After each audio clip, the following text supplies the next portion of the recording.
আসসালামু আলাইকুম। Hello viewers, কেমন আছেন সবাই? আশা করছি ভীষণ ভালো আছেন। আর আজ কিন্তু আমি আবারও চলে এসেছি ভীষণ মজাদার নাস্তার রেসিপি নিয়ে। এটা শুধুমাত্র 2টি আলু আর 1 কাপ ময়দা হলে কিন্তু আপনি ভীষণ মুচমুচে একটা মজাদার নাস্তা কিন্তু পরিবারের জন্য তৈরি করতে পারেন। এটি খেতে ভীষণ মজাদার হয় আর দেখতেও কিন্তু অসাধারণ নকশা আকারে হয়ে থাকে, যার জন্য সবাই এটা পছন্দ করেন। তো বানানোর জন্য প্রথমে আমি এখানে 1 কাপ ময়দা নিয়ে নিচ্ছি আর দিয়ে দিব স্বাদ মতো লবণ এবং 2 টেবিল চামচ সয়াবিন তেল। তবে হাত দিয়ে খুব ভালোভাবে এগুলোকে আমি মিক্স করে নিচ্ছি। তো এগুলোকে হাত দিয়ে খুব ভালোভাবে কিন্তু আমি মিক্স করে নিচ্ছি কিছুটা।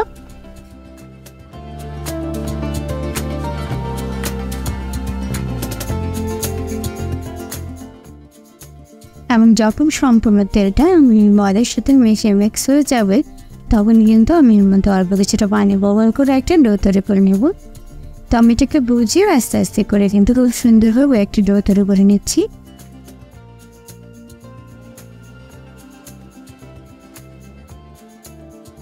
তো এবার ডোটা কিন্তু তৈরি করা হয়ে গেছে। আমি এটা রেস্টে রাখার জন্য উপরে কিছুটা তেল দিয়ে নিচ্ছি যেন এটা শক্ত হয়ে থাকে এবং একটা ঢাকনা দিয়ে ঢেকে 20 মিনিট এটাকে রেস্টে রেখে দিচ্ছি। আর অন্য পাশে আমি সেই আলু পোরটা কিন্তু তৈরি করে নিচ্ছি। আর এর জন্য প্রথমে আমি এখানে 2টি আলু ছোটো করে পিস করে কেটে সেদ্ধ করে নিয়েছি। এবার আমি এটাকে খোসা ছাড়িয়ে নিচ্ছি। এটা টুকরো করে সেদ্ধ করার কারণে কিন্তু সময়টা কম লাগবে। তো আপনি আপনার সময় অনুযায়ী কিন্তু কাজটি করে নিতে পারেন।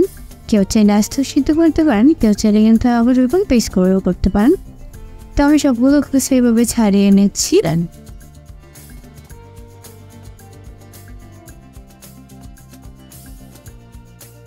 দেখতে পাচ্ছেন আমটা খুব সুন্দরভাবে কিন্তু সিদ্ধ হয়ে গেছে। তো আমি অনেকটা মিক্সিং বলে এগুলোকে নিয়ে নিচ্ছি আর একটা কাঁটা চামচ দিয়ে এগুলোকে মিক্স করে নিচ্ছি।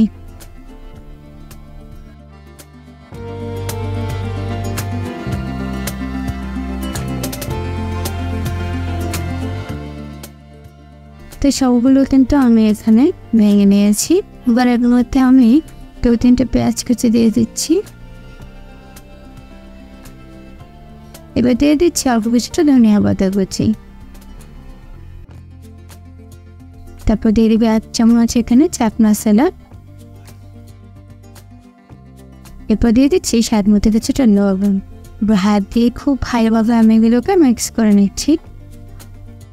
তো দেখে পাচ্ছেন আমি হাত দিয়ে কিন্তু সবগুলো উপকরণ একসাথে মিক্স করে নেব। এতে কিন্তু এটার টেস্টটা অনেক বেশি মজার হবে। তো আমি এভাবে কিন্তু এই পোরটা তৈরি করে নিয়েছি। এবার অন্য পাশে আমি রেস্টে থাকা সেই ডোটাকে নিয়ে নিয়েছি। অলরেডি এটা কিন্তু সেট হয়ে গেছে।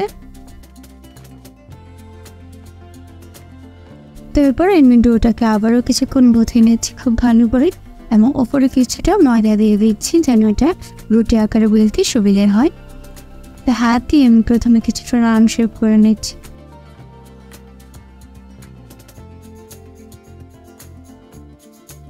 আর বেলুন দিয়ে এটাকে আমি একটা পুরো রুটি বানিয়ে নিচ্ছি।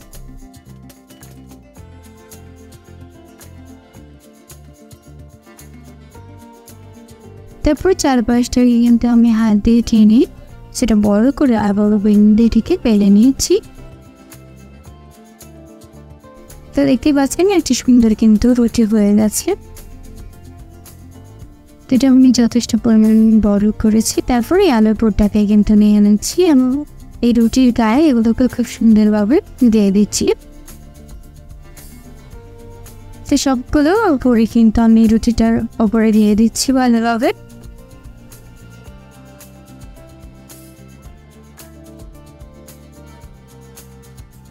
এরপর আমি এক পাশ থেকে এভাবে টেনে কিন্তু ঘুরে ঘুরে পেঁচিয়ে নিচ্ছি রোল আকারে। একটু খেয়াল করলেই বুঝতে পারবেন আমি সেভাবে কাজটি করে নিচ্ছি। একদমই কিন্তু সহজেই নাস্তাটি বানানো।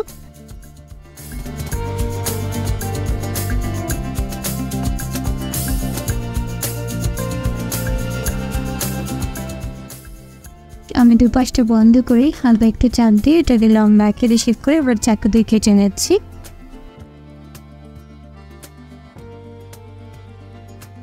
দেখতে পাচ্ছেন আমি কিন্তু একটা করে পিস করে নিয়েছি। এরপর এটাকে একটু চাপ দিয়ে দিচ্ছি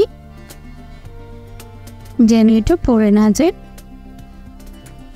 এবং ভিতরের পোরটা ওপর দিয়ে সুন্দরভাবে ভেসে ওঠে। তো সবগুলোই কিন্তু পিস আমি এখানে নিয়ে নিচ্ছি। এবার এগুলোকে ফ্রাই করার পালা। দেখতেই পাচ্ছেন এই নাস্তাগুলোর শেপটা কিন্তু কতটা সুন্দর হয়েছে আর এখনো দেখতে কতটা সুন্দর লাগছে। তো এটিগুলোকে ফ্রাই করার জন্য এবার আমি চলে নিচ্ছি। এবার আমি চুলায় একটি প্যান বসিয়ে দিয়েছি আর তাতে পর্যাপ্ত পরিমাণে তেল দিয়ে দিচ্ছি। এবার তেলটাকে খুব ভালোভাবে কিছুক্ষণ গরম করে নেব। হাই হিটে প্রথমে গরম করে তারপর আঁচটাকে একদম কমিয়ে দেবো। তারপরে একটা একটা করে এই নাস্তাগুলোকে দিয়ে দিচ্ছি।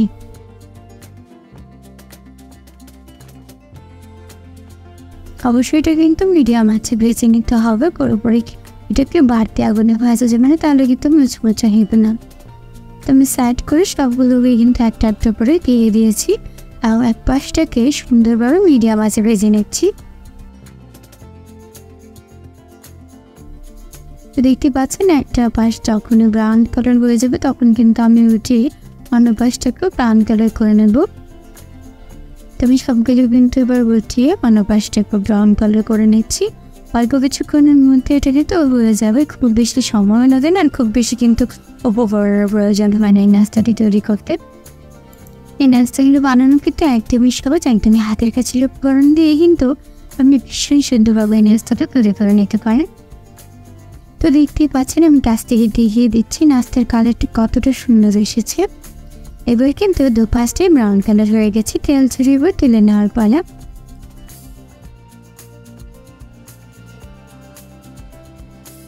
তো আমি একটু চাপির সাহায্যে যখন এই দুপাশটা হয়ে যাবে আমি এগুলোকে কিন্তু অল্প কিছুটা ফ্রাই করে তুলে নিচ্ছি।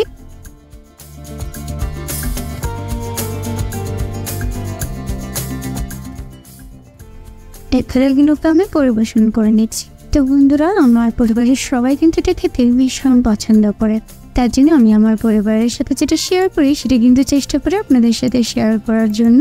চাইলে কিন্তু আপনারা এমন সুন্দর এবং সহজ রেসিপিটি বানিয়ে নিতে পারেন। তো বন্ধুরা, আমি আশা করছি আমার আজকের রেসিপিটি আপনাদের ভালো লেগেছে। আর আমার রেসিপিটি যদি ভালো লাগে তাহলে প্লিজ আমার চ্যানেলটিকে সাবস্ক্রাইব করে দিও। দেখা হবে তোমাদের সাথে আবার সুন্দর সুন্দর রেসিপি নিয়ে। সবার জন্য সবার অনেক বেশি ভালো থাকবে। আল্লাহ হাফেজ।